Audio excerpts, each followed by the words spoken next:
We woke up to birdsong just like the first morning. Fire still smoldering from the night before, boots lined neatly by the cabin door. You could smell pine needles warming in the sun. I remember watching steam curl off my coffee cup while the girls giggled upstairs. But that morning there was no giggling, just quiet. And after a few minutes, too quiet. Before we start, hit subscribe to help uncover stories they tried to bury, and make sure no name stays forgotten. My name's Elise Landry. I'm 41 years old, and I grew up in a town where front doors stayed unlocked and neighbors brought over extra zucchini from the garden. Mark and I met in college, married young, settled down in Loveland, Colorado. We had steady jobs, a 3-bedroom house, and twin girls, Lily and Sky. 10 years old, identical down to the freckles on their shoulders, but different in every other way. Lily was the talker. Sky had this way of studying people like she knew what they were thinking before they spoke. We weren't rich, but we had what we needed. The girls had their routines, school piano, weekend soccer. Mark worked in insurance. I taught art at the middle school. Our life wasn't perfect, but it felt good. Predictable. Safe. That spring, Mark suggested we rent a cabin for the weekend. Just the 4 of us, he said. No phones, no screens, just quiet. Rocky Ridge National Forest wasn't too far, maybe 2 hours north, and we found a place listed as secluded, off-grid, peaceful. It was all of that. Tucked into a slope near an old stream bed surrounded by pine. You could barely see the road from the porch. The first day was everything we'd hoped for. We hiked a short trail, made campfire chili, and roasted marshmallows under a sky so clear you could see satellites drifting across it. Lily made up a story about a squirrel detective. Sky drew constellations in the dirt with a stick. We read books by lantern light until the girls fell asleep in their bunk. That night, after we got them tucked in, I remember stepping outside with Mark. It was colder than I expected and quiet in that kind of way that presses in around your ears. He said it felt like the edge of the world. I said it felt like peace. But looking back, I think I already knew something was off. Just small things. How the porch light flickered when we first arrived, though the batteries were new. How the girls swore they heard someone walking outside while we were cooking dinner, but there were no tracks in the dirt. And the oddest thing, I found a child's sock under the bed when we were unpacking. Not ours. Not the right size. I told myself maybe the cleaning crew missed it. By morning it didn't matter. I woke up early. The cabin was still. I got the kettle going, stirred the coals from the night before, and figured I'd let the girls sleep in a bit. But something pulled at me, mother's instinct maybe.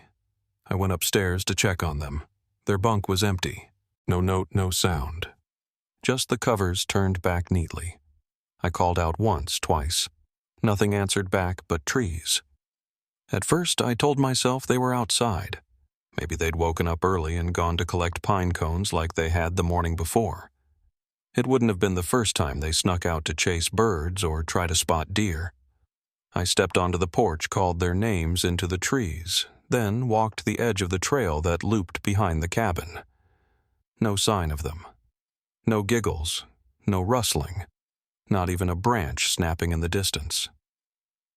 It didn't take long for that slow crawl of unease to turn into something sharp. I went back inside and checked every inch under the bunks, the kitchen corner, even the bathroom. Their boots were gone, and so were Lily's yellow hoodie and Sky's pajama top. Mark was already moving by then, grabbing the flashlight and heading toward the woods. I was still dialing when he vanished behind the trees. That first call was to the ranger station. I didn't even know what I was saying. The woman on the other end kept asking if they might have wandered, if there were any other trails nearby, if they'd taken snacks. Within the hour, 2 officers arrived and started organizing a ground search. Dogs were brought in. More rangers followed. I lost track of how many times I said the same things, what they were wearing, what time we'd gone to bed, whether they'd mentioned any plans. By that afternoon, there were helicopters overhead and boots trampling through brush in every direction. I heard one of the search team leaders tell a younger guy, "We'll find them before sunset. Kids that age usually don't go far. I wanted to believe him, but the sun dipped low. The sky went that deep blue before black, and still nothing. The dogs didn't pick up a solid trail. The thermal drones came back empty. No footprints. No clothing snagged on branches. Not even a candy wrapper. It was like the girls had stepped off the edge of the world. That night I sat wrapped in a ranger's coat staring at the tree line while voices crackled over radios. Mark didn't say a word. He stood behind the cabin flashlight aimed at nothing, just staring. By the second day, the search radius expanded. Creeks were checked, old mine shafts scanned, nearby cabins alerted. Someone said there was a hiker who'd passed through the trail before dawn and heard what sounded like children laughing, but no one could verify it. It became the only thing we had to cling to. We spent 5 more days in that forest. They flew in specialized teams with ropes and infrared gear. But after a week, everything slowed. I could feel it in the way people spoke to us, gentler, more distant. Someone handed me a cup of coffee and said, "We're not giving up, I promise." But they already had. Within 3 weeks, the media caught hold of it. Reporters showed up in trucks, stuck microphones in our faces, asked us how we were holding up. And then just as quickly they moved on. Some other case took over the news cycle. A wildfire. A political story. I stopped watching. The missing posters faded on bulletin boards at gas stations. The cabin was locked up again and the trail went quiet. 11 months passed. I don't remember most of them. There were weeks I didn't leave the house. Mark returned to work, but he wasn't the same. He got quieter. I got colder. We stopped talking about the girls out loud because we couldn't agree on what was worse, hoping or knowing. And then one afternoon the sheriff knocked on our door. I thought it was about paperwork, another welfare check. But I saw the laptop in his hands and I knew it was something different. He asked if he could come in. He sat at the dining room table and pulled up a video. I remember the sound, first wind through trees, the drone's engine humming as it glided above the forest. This was recorded in Spring Gulch. "That's about 6 miles from where you stayed," he said. A tech student was running tests with a new drone. Didn't think he caught anything until he reviewed the footage later that night. I leaned forward. He paused the frame. 2 shapes, small, thin, standing near a thicket just before the image blurred. One wore something yellow, the other something pale pink. "That's them," I whispered. My voice felt like it belonged to someone else. Mark came around the corner, stood behind me, staring at the screen. He didn't say a word. His hand curled into a fist, knuckles white. That night they reopened the search, not for a recovery, but for a rescue. The area where the footage was taken, Dead Timber Hollow, wasn't part of the original grid. Too steep, too dense. They'd called it inaccessible back then. But not anymore. This time they went in on foot. Ropes, motion sensors, smaller thermal drones. Helicopters couldn't make it through the tree canopy, so everything had to happen slow, careful. They contacted us again 2 days later. The team had reached the ridge. The morning was cold and wet with mist. At 6:17 a.m., the drone picked up 2 heat signatures, both small. Not moving much, but warm. Stationary, near a rock overhang. That was enough. The team began their descent. I remember sitting on the floor of the living room while they updated us by phone. Mark paced. I held the receiver with both hands like it might slip through my fingers if I let go. When the radio call came in from the field, the operator said only 3 words. "We found them." There wasn't celebration in his voice, just disbelief. The girls were found under a shelter made of sticks and branches curled together. Clothes, threadbare hair matted with dirt. One had her arms around the other. When they were asked their names, only one responded. "I'm Lily," she said. Sky didn't speak. She just stared with wide eyes, tears rolling down her cheeks. Paramedics gave them glucose gel water blankets. But what stopped the team cold wasn't just that the girls were alive. It was that they'd survived in that wilderness for nearly a year. Or at least that's what we thought. 20 feet from where the girls were found, a searcher picked up something out of place. A weathered backpack. Inside canned goods, a flashlight with working batteries, a utility knife. A name was stitched inside the lining. It wasn't ours. The tag read, R. Cullen. One of the team members, a man named Harris, said quietly, "This wasn't theirs." He didn't say what we were all thinking, but the evidence was clear. Someone else had been out there. Maybe still was. Another searcher radioed from a ridge 30 yards away. "You're gonna want to see this," he said. They followed a half-trampled path to a crude camp, nothing for kids. A tarp between trees, a handmade fire ring, and beside it a small wooden carving. It was shaped like a little girl with braids. Back at the clearing, Lily was stable enough to be airlifted. Skye remained silent, trembling each time someone stepped too close. When they asked how they survived, Lily whispered, "We weren't alone." One of the medics noticed something else. Scratches, bruises, wounds in various stages of healing. But not starvation, not dehydration. Someone had been keeping them alive. That night before the helicopter lifted off, one of the rangers looked out over the trees and said it quietly like to himself. "Whoever Cullen is, he's still out there." No one disagreed. Not out loud. But we all felt it. This wasn't over. Not even close. They were alive, and that should have been enough. But even in those first hours at the hospital, it was clear we weren't bringing them home. We were bringing them somewhere else first. Somewhere with white walls, slow voices, and hands that moved carefully. Lily was alert, at least in flashes. She drank water slowly and kept her eyes on the door. Skye wouldn't speak. She stayed curled against her sister, flinching any time someone unfamiliar came near. They wouldn't let go of each other, not even when nurses tried to check their vitals. I sat by their bed while doctors came and went, voices hushed in the hallway. Everyone kept saying how lucky we were. But luck didn't leave two children alone in the woods for 11 months and bring them back like this. One of the first things the lead physician told us was that it didn't look like starvation. Not really. Malnourished, yes, but too consistent. The girls had been fed, rationed even. The injuries were harder to place. Bruises in different stages.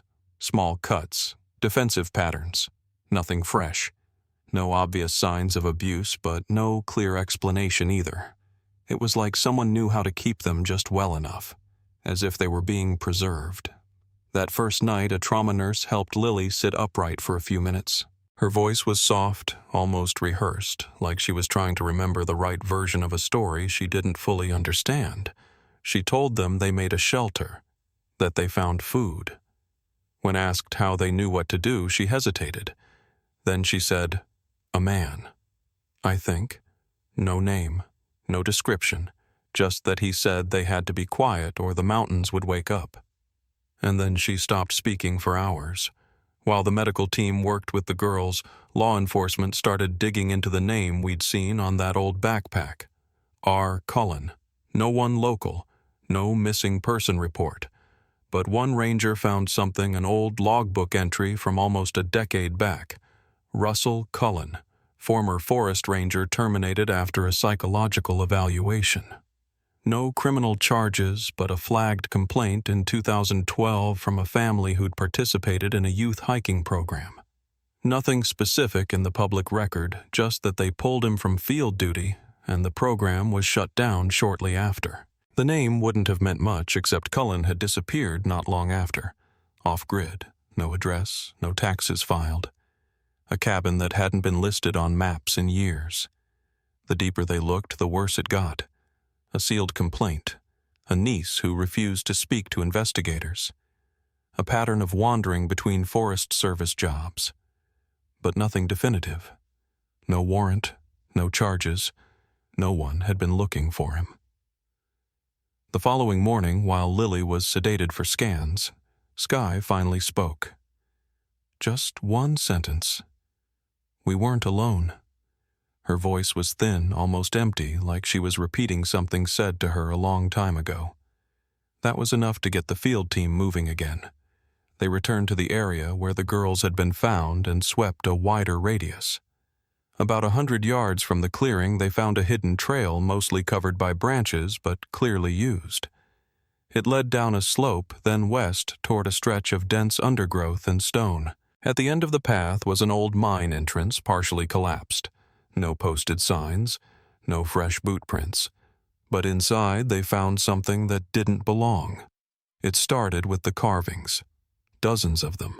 Small wooden figures, maybe 6 inches tall, each shaped like a girl. Twin braids carved into every one.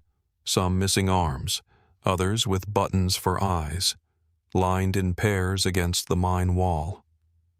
One ranger said it looked like someone had been working on them for years, that they were too detailed to be imagined. Someone had studied the girls closely and for a long time. At the back of the cavern, behind a crate and a rusted cot, they found pages.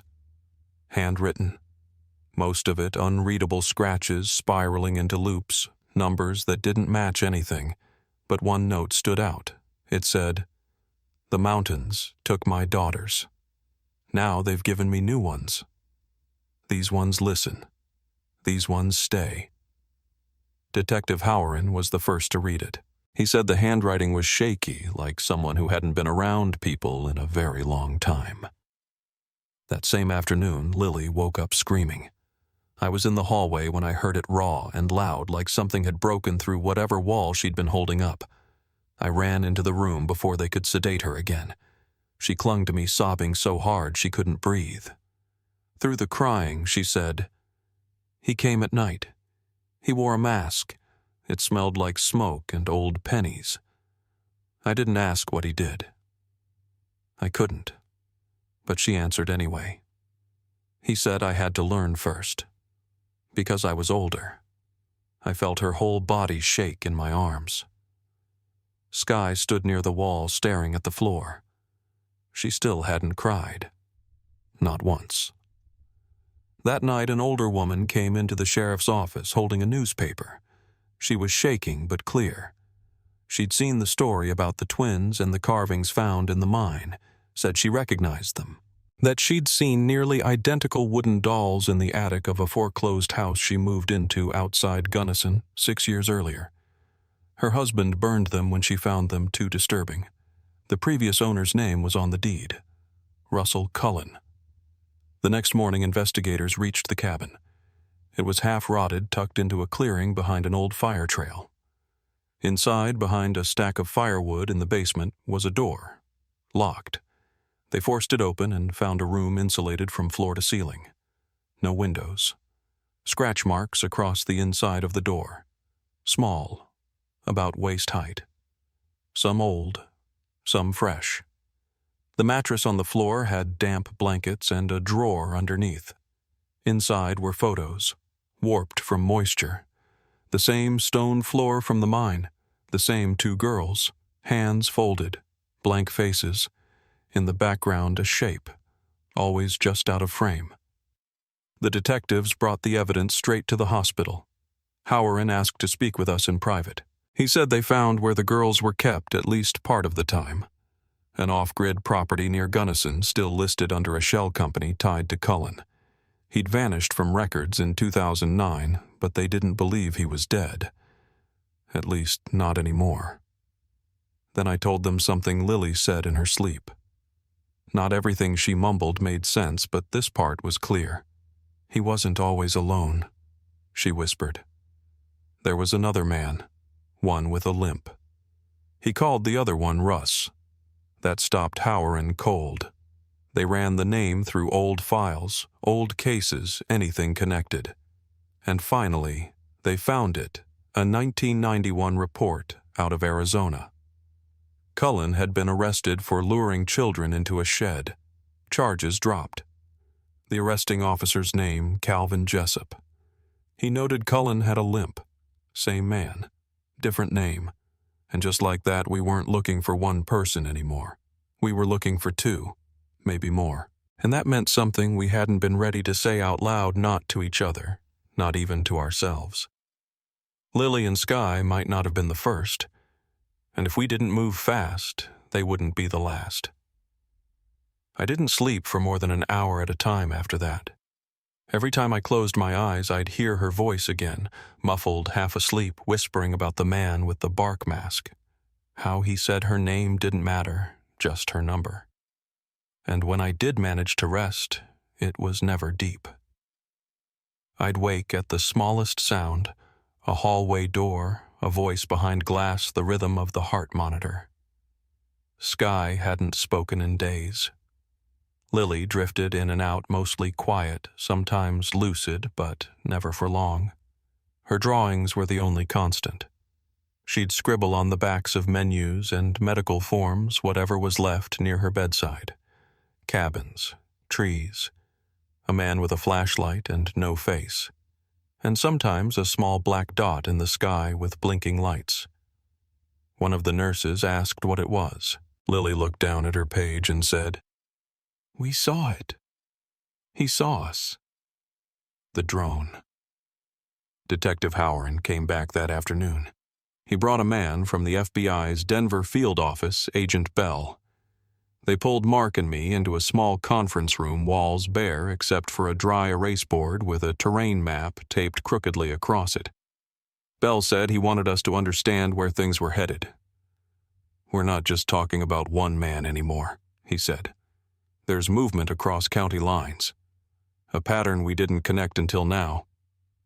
He pointed to red pins scattered across the map, Rocky Ridge, Gunnison, Flagstaff, Moab. He explained how they'd gone back through years of records looking for unusual disappearances. Kids, ages 7 to 11, most from small towns all near remote Parkland. They vanish without a sound. No ransom, no sightings, no digital footprint. Then he looked at me and said something I didn't want to hear. "We think Lily and Sky weren't the first, and they may not be the last." Later that evening, Lily stirred from sleep, breathing hard. She looked around the room like she didn't recognize it. I reached for her hand, told her she was safe. She shook her head. "I saw her again," she whispered. "Who, baby?" I asked. "The singing woman," she said. "She lived in the rocks. She gave us food when it rained. But she scared Sky." That was the first time she'd mentioned a woman. Not the man. Someone else. Someone separate. When I asked if she'd hurt them, Lily said no. "She just watched us," she said. "She told us the forest chose us." Later that night, Sky finally spoke again. It came without warning. Mark and I were sitting near the foot of her bed watching a muted cartoon on the TV just to break the silence. She didn't look at us. She just said, "We weren't alone." Mark turned toward her.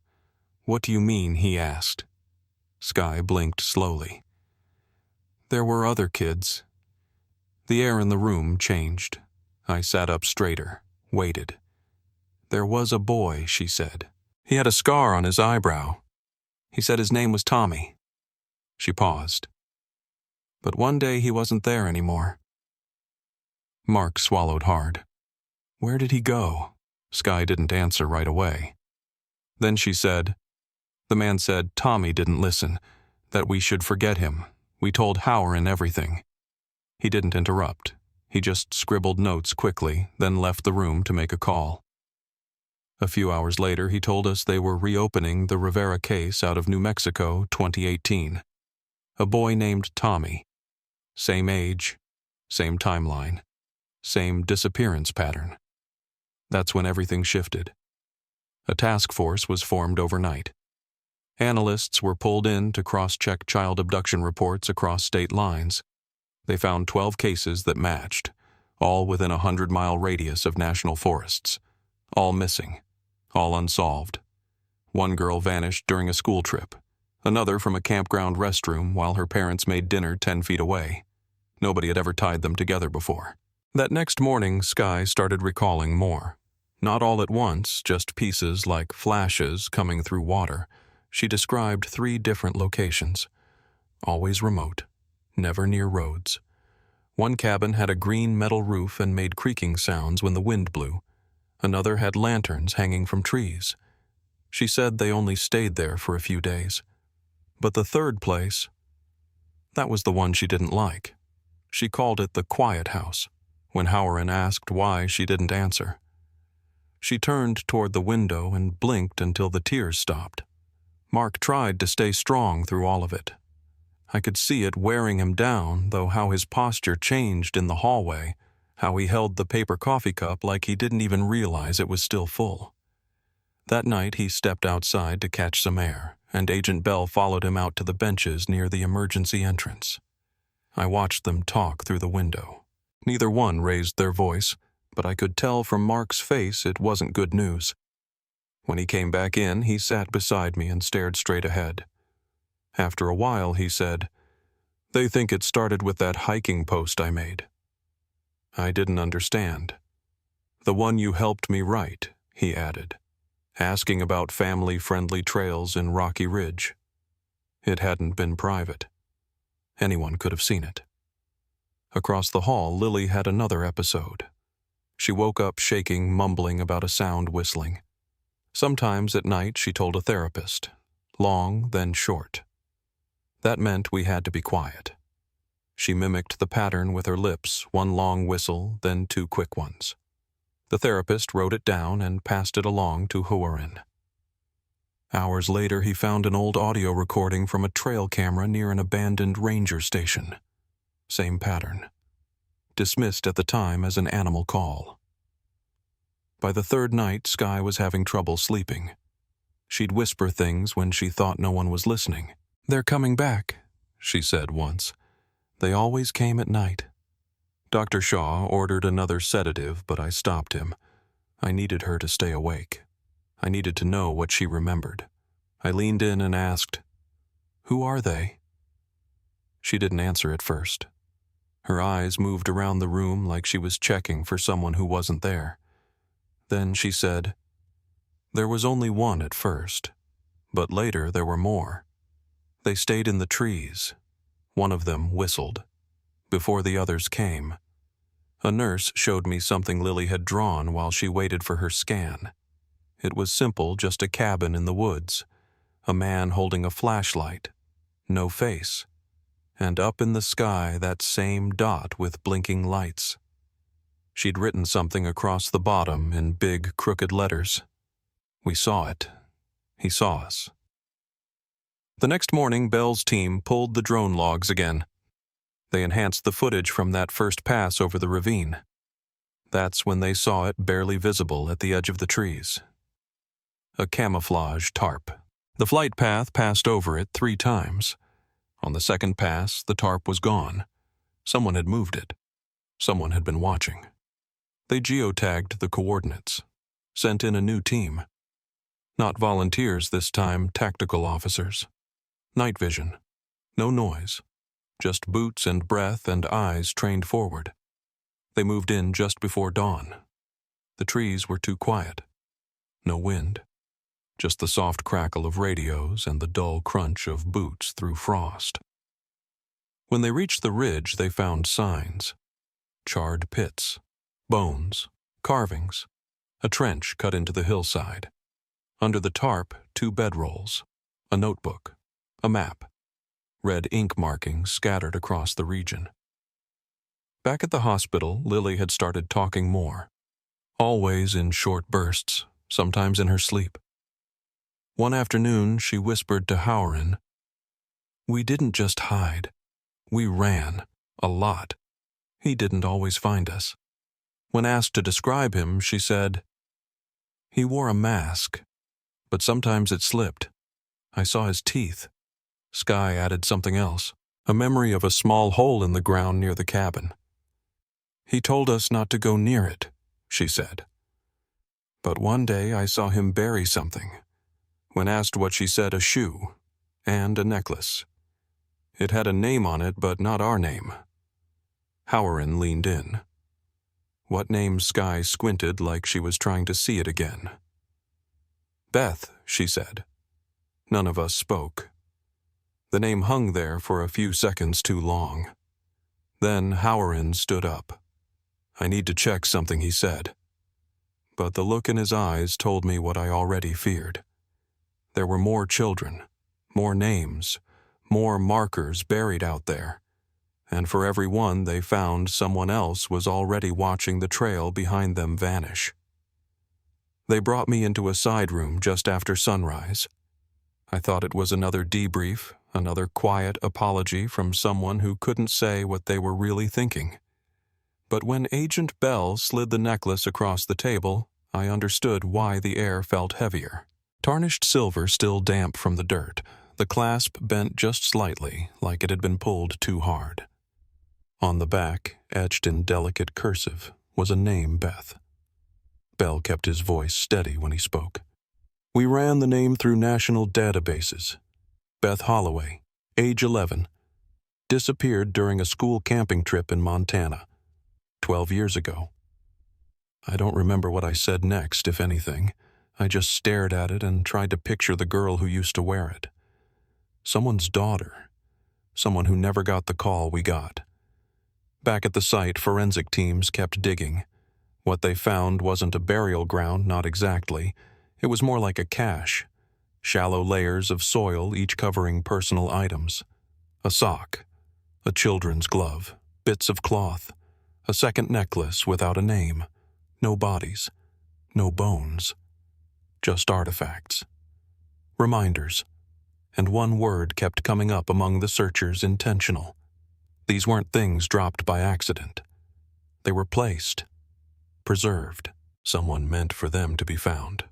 Or maybe not found at all. While the teams kept working, Skye sat in her hospital bed with a crayon in her hand, drawing something new. This time it was in color, a cabin hidden between trees with dark smoke curling from the chimney. She said, "That's where he went when it got cold. We saw him through the trees. When I asked if they ever got close, she shook her head. We never went, but he always did." That detail changed everything.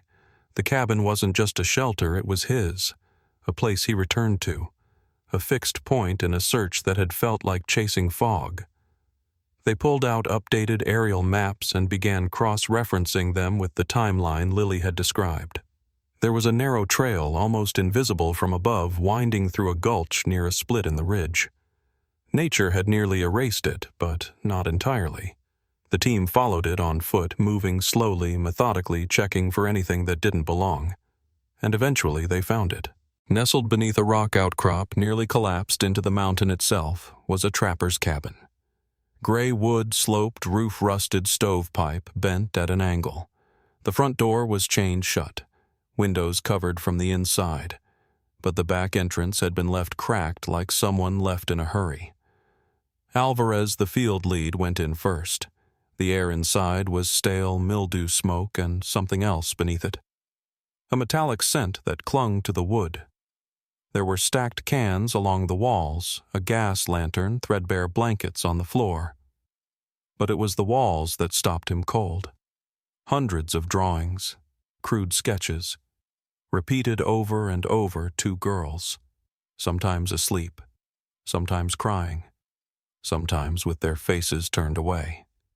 Skye wouldn't step inside. She just pointed to a corner of the room from the doorway and said, "That's where he slept." Under the stairs, tucked behind blankets and a piece of scrap wood, they found a crawl space. Inside was a leather-bound notebook wrapped in cloth. The first page was written in large, careful letters, 2 little birds, mine to keep. No one knows, no one speaks. The pages after that unraveled into fragments.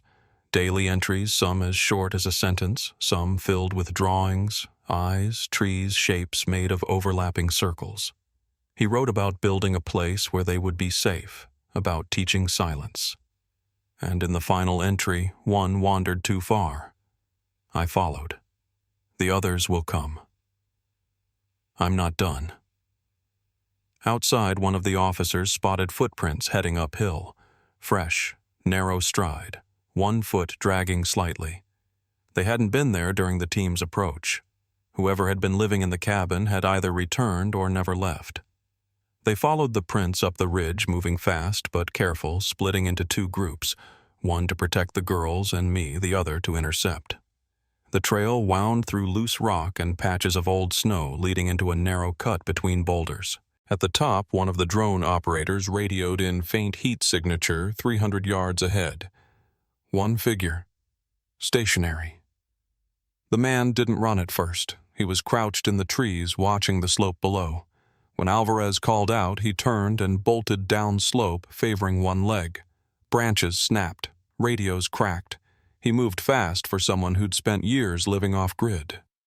But Alvarez knew the terrain. He looped low cut across the base of the ridge and waited. When the man came crashing through the trees, he didn't see him in time. Alvarez tackled him hard into the snow. Officers swarmed in seconds later. The man didn't fight. He didn't say a word, just smiled.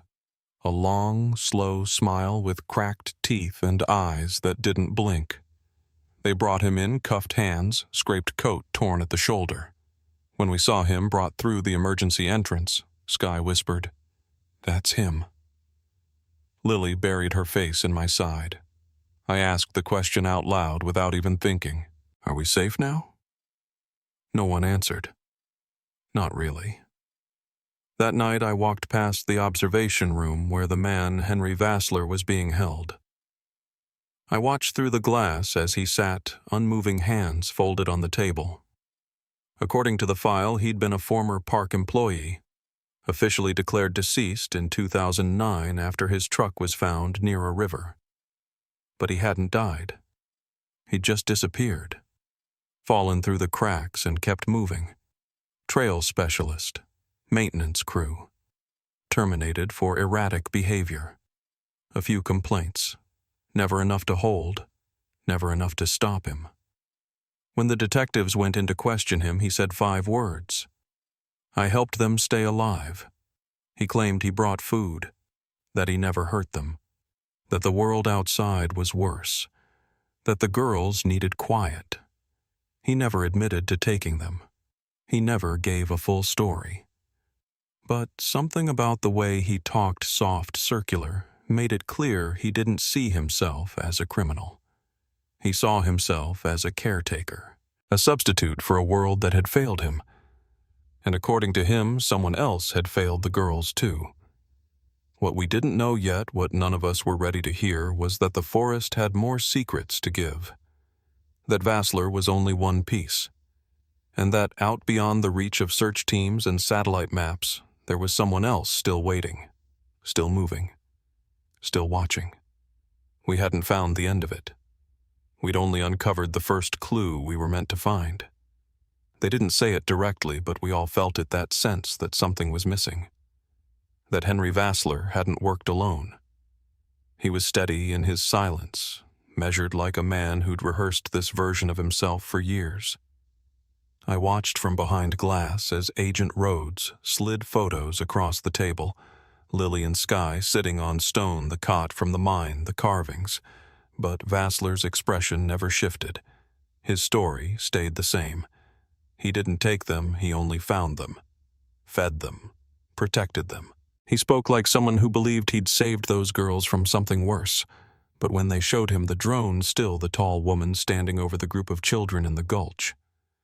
His eyes moved, just slightly. Rhodes caught it. He didn't press, not yet. He waited. Let the silence do its work. And finally Vassler said one name, Lena. He didn't say where she was, just that she finds them, that he only helped the one she didn't keep, that she never takes the ones you can track. Bell reviewed every frame from that drone footage. 7 heat signatures, 1 adult, 6 children. The landscape they stood in didn't appear on any public maps, and there were no signs of human traffic leading in or out. But the way the kids were huddled, too still, too quiet, and the way the adult figure stood face hidden beneath layers of cloth, unmoving like she wasn't watching the forest. She was listening to it. That alone was enough to mobilize a second sweep, not volunteers this time. Not search teams, a federal response team outfitted with thermal drones, tactical gear, and covert tracking equipment.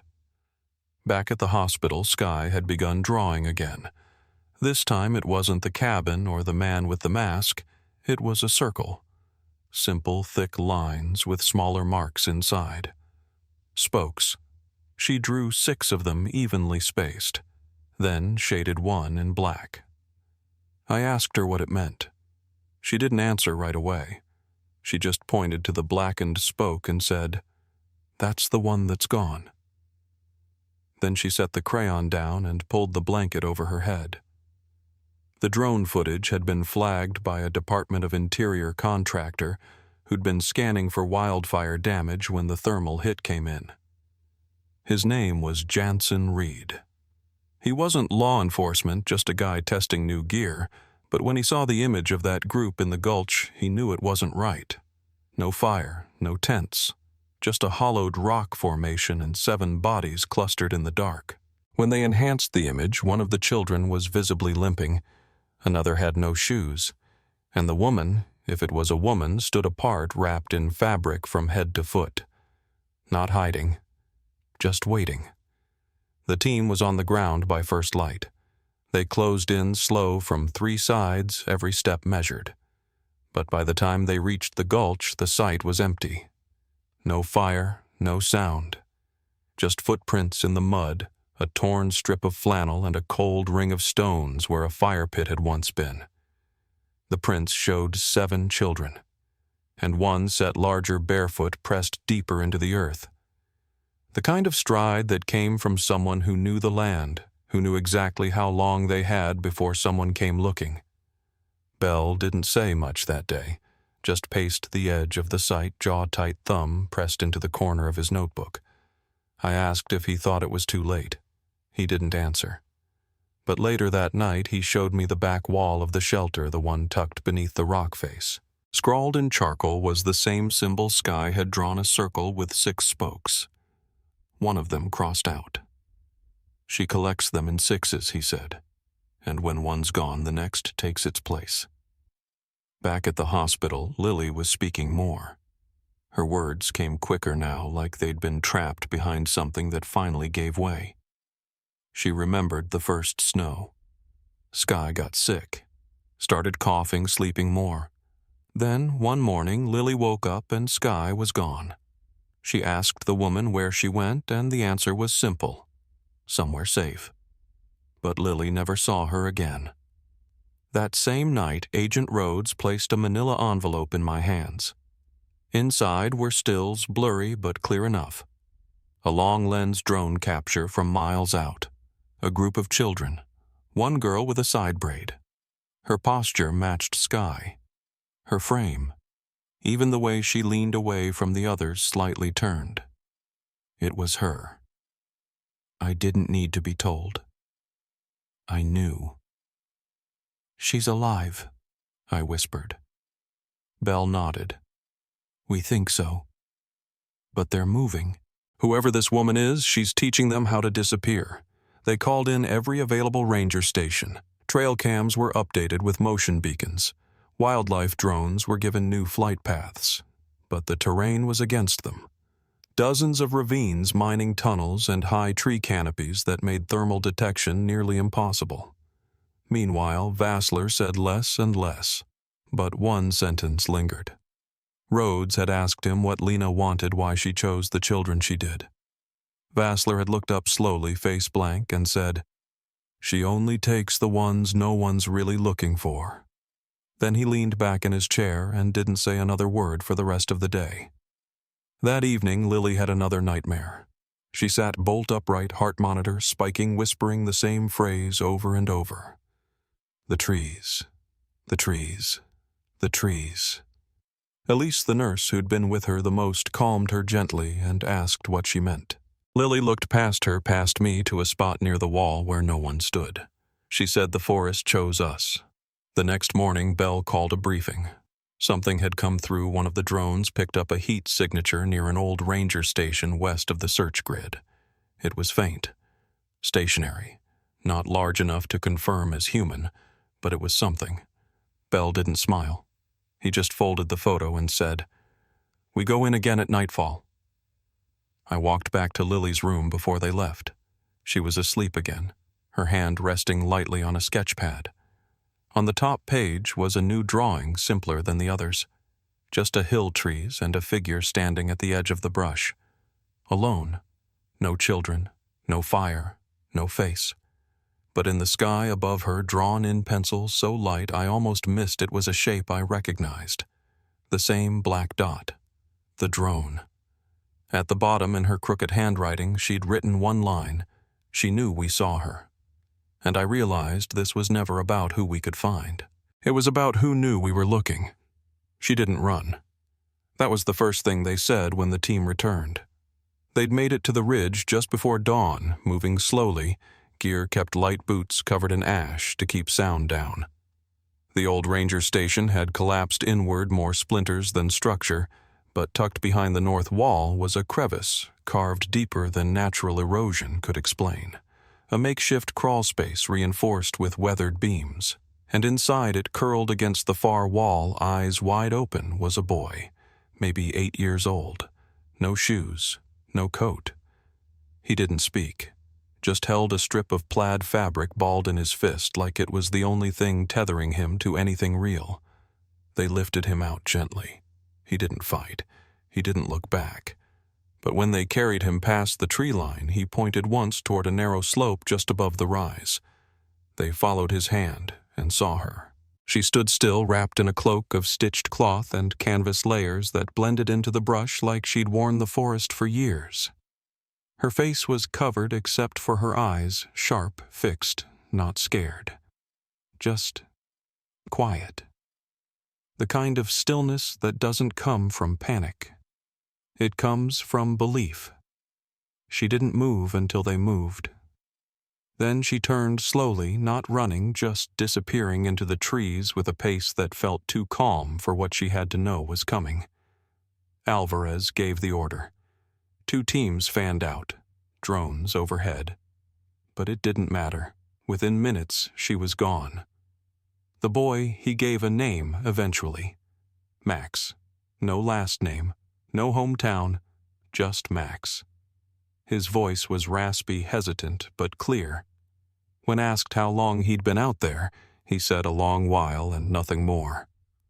When Belle showed him photos of other children, he pointed to 3. All missing, all from different states, all under the radar foster cases group homes, a runaway from a bus stop in Kansas. No one had connected them. No one knew they were even in the same region. But Max knew their faces. He said they were picked, not stolen. Picked. In the interview room, Max drew symbols. Circles again.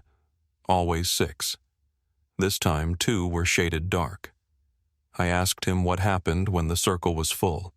He looked at the paper for a long time, then drew an arrow off the side. "Then it starts over," he said. Rhodes leaned in gently, asked who Lena was.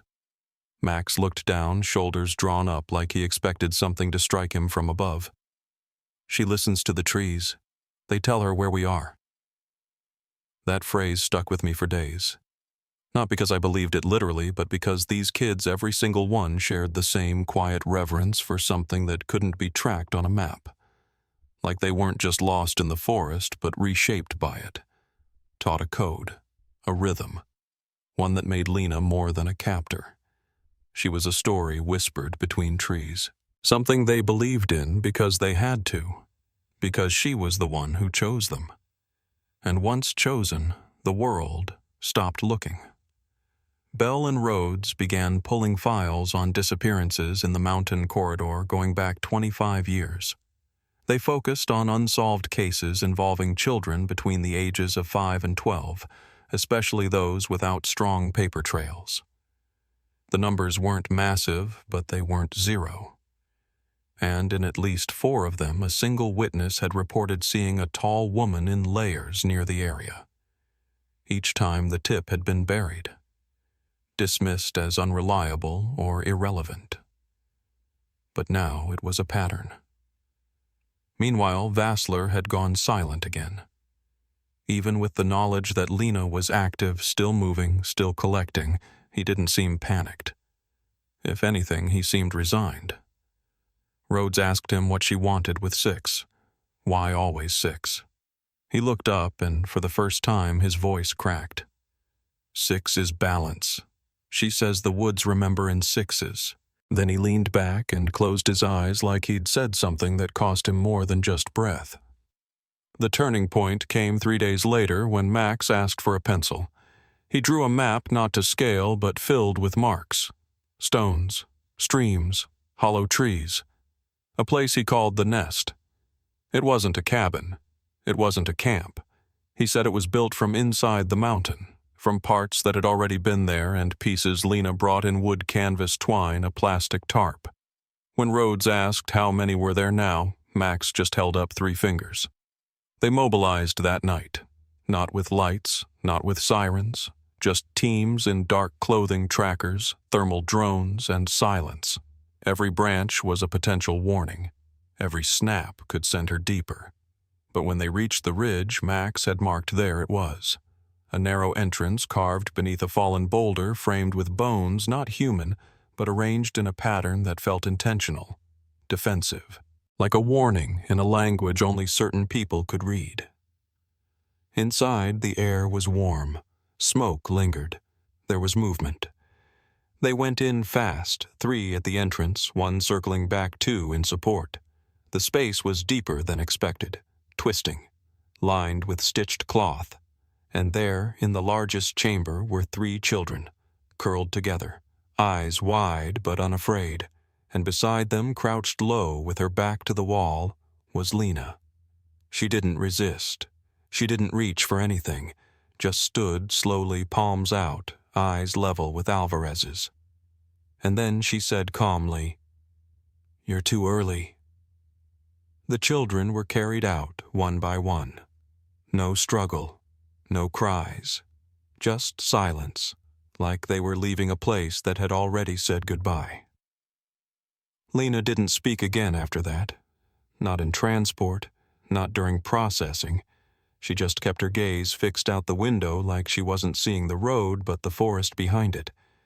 And still, as we drove away, Max whispered something I couldn't let go of.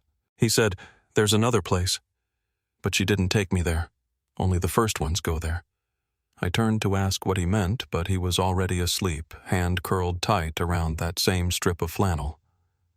We thought we'd found the heart of it, but we were wrong. Lena may have held them, but she wasn't the one who started it. Not alone, and not first. She was never formally charged. That's what caught most people off guard. After everything, after the rescue, after the tapes, the drawings, the interviews, Lena Carter was declared mentally unfit to stand trial. Psychotic detachment, dissociative states, chronic delusion. The psychologists listed her symptoms like ingredients in a recipe nobody could swallow. But we'd seen her, spoken to the children, reviewed every hour of footage from that cabin. What she lacked wasn't reason, it was remorse. The kind of silence that doesn't come from illness. It comes from conviction. Vassler was another story. Once Lena was taken into custody, he folded fast, claimed he was used. Said he'd only learned the full scope later, after he was already in too deep. But the emails didn't lie. Neither did the photo logs, the supply orders, the coordinates etched into the underside of his desk. He knew. Maybe not everything, not at first, but he knew enough. Enough to keep the right people quiet. Enough to look the other way when maintenance runs didn't add up. The court gave him 12 years. He'll be out in 6. As for the children, we found a total of 11 across 2 locations, 6 in the original nest, 5 more in an outbuilding roughly 20 miles west disguised as a hunting blind on Forest Service maps. 3 of those kids had been missing for over a decade. 1 had aged out, was technically over 18. But mentally, emotionally, he was still frozen at the moment he disappeared. All of them had stories, but none of them overlapped perfectly. That's what made it worse, honestly. It wasn't a single routine. It wasn't methodical. It was improvisation. Sometimes she was a guardian, sometimes a prophet, sometimes a punisher. But always, always she told them they were chosen, and they believed her. Lena never broke in questioning. Not with Belle, not with federal agents, not even when we brought in child psychologists trained in trauma extraction. She sat quietly, day after day, watching dust move in sunlight like she was somewhere else entirely. But then one morning she asked for a piece of charcoal and a square of fabric. She said it had to be cloth paper, was too loud. We gave it to her. What she drew was a shape we'd seen before. 6 circles unevenly spaced, 2 shaded in, 1 marked with a crude starburst in the center. It wasn't a confession, but it was something. A pattern. A sequence. Like she was still tracking even from inside. The state moved quickly to seal most of the case files. Official reason was protecting the psychological welfare of minor victims. But off the record, it was about containment. The fear wasn't just that people would panic. It was that someone might try to replicate it. Or worse, finish what Lena started. Because of that, we couldn't talk to press. Couldn't name names. Couldn't even notify certain jurisdictions about recovered children without risking leak violations. Everything went through channels. Slow, sanitized, controlled. Families were notified one by one. Not all came. Some had remarried, moved, buried empty caskets. One father showed up with a priest and demanded an exorcism before speaking to his son. Another mother fainted in the parking lot. One woman came alone, opened the visitation room door, looked at the girl sitting inside and whispered, "That's not her," then walked out, never returned. I kept thinking about Max, how he'd curled into himself when the others left, how he refused to sleep on beds, eat off plates, or wear shoes. One afternoon, I found him in the hallway outside the interview room, crouched low, whispering something into the vent. When I asked who he was talking to, he said, "She's still out there. The first one. The one Lena listened to." We traced that statement for weeks. At first it seemed like just another product of trauma, a myth passed between kids in isolation. But the more we pulled, the more it held weight. In one of Lena's early notebooks, we found the name Miriam scrawled dozens of times, sometimes in margins, sometimes in large looping letters across entire pages. No context, just the name. Always alone. Belle flagged something deeper. An unsolved disappearance from 1981. Same stretch of mountains, different county. Girl named Miriam Dale, 9 years old. Vanished from a church camp during a scavenger hunt. Her body was never found. No suspects. Case went cold in 3 months. But what stood out was the missing person sketch. The eyes, wide tilted, and the way her front teeth overlapped slightly at the center. Max had drawn that exact face in one of his early sessions without knowing her name, without ever seeing the photo. It wasn't conclusive, but it was enough to reopen the file, enough to send a team back into the archive shed with gloves and masks and a rolling scanner, and that's when Rhodes found it. A report filed 6 days after Miriam's disappearance. Never processed. Never followed up. A hiker had reported seeing a woman in heavy layers guiding a child up the slope near Deadwater Pass. The hiker assumed it was a mother and daughter. Said the kid didn't wave back. Report was dismissed due to lack of urgency. No follow-up notes. No canvassing. By then it was too late for charges. Too late for accountability. Too many years buried under tape and boxes and negligence. But it gave us a start. A thread. Because if Lena wasn't the first, then someone else had written the rules. Someone she'd studied, maybe followed, or maybe worshipped. We put in a request to speak to Lena again. Not about the children, not about the nests. Just one question. Who is Miriam? But when Belle brought it up, Lena smiled.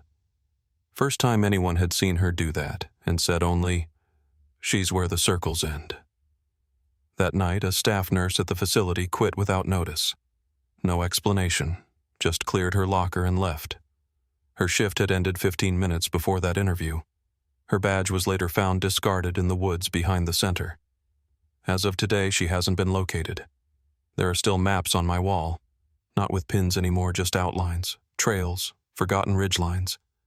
I don't know if we ended it. I don't know if you ever really end something like this. But I do know this: some children came back, and some didn't. And somewhere out there, the woods are still listening. There are days I still wake up thinking the cabin's out there waiting. Not just the place itself, but the silence inside it. The kind that isn't peaceful. The kind that listens. I've been off the case for a while now. Transferred jurisdictions. Took a quieter job. Something more predictable. But I never really left. Not in the ways that matter. That story, those children, it rewired the way I look at the world, at people, at what can hide behind a calm voice, a clean face, a locked door. Some of the kids made it back to their families, slowly, unevenly. A few chose not to return either because there was no family left or because going back felt harder than staying gone. Max lives in a care home just outside Missoula now. He doesn't talk much, but he paints almost obsessively, always in circles, layers of them, some bright, some muted. Last time I visited, he handed me one without a word. I asked what it was, and he just said, "Safe now." I didn't press. I just thanked him. Lena Carter was transferred to a long-term psychiatric facility in upstate New York. She hasn't spoken since the final interview. Won't eat unless food is left in a certain place at a certain time. Some staff think she's catatonic. Others think she's waiting. Either way, no visitors are allowed anymore, not after the incident with the nurse. Her name was never released publicly. Her badge number, though it showed up in a handwritten note mailed to our office 3 months later. No return address. No prints. Just 3 words. Circles never end. Bell retired early, said he needed time to be with his grandkids, said the job had taken enough. I believed him, but I also knew he carried part of that story with him. We all did. You don't look into the eyes of someone who's caused that much harm and believed they were saving lives and come out unchanged. It doesn't make you paranoid. It makes you aware of the gaps, the blind spots, the places law and order just can't reach. Sometimes I still get calls. Old contacts, cold case units, private investigators chasing whispers of underground shelters or strange symbols drawn on walls. Most lead nowhere, but I listen. I always listen. Because the worst mistake we made was thinking it was over.